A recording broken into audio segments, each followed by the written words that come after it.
இந்த மும்முனை போட்டி, 4 முனை போட்டி அப்படிலாம் சொல்றாங்களே, சரி அவங்கள பொறுத்த வரைக்கும் அப்படியே இருக்கட்டும். அதுல மாபெரும் மக்கள் சக்தியா நம்ம அணி ஒரு பக்கம், அடுத்து திமுக தலைமையில் மற்ற கூட்டணி கட்சிகள் ஒரு பக்கம், அடுத்து பாஜக தலைமையில் மற்றும் பலர்.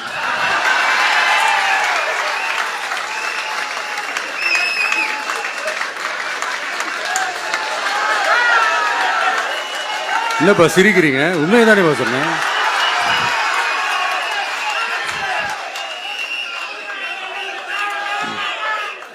ஸோ இப்படி எத்தனை சக்திகள் எத்தனை பேர் வந்தாலும் திமுகவை வீழ்த்துறதுக்கு மாபெரும் மக்கள் சக்தியான நம்மளால மட்டும்தான் முடியும், நம்ம டிவிகேவால மட்டும்தான் முடியும்.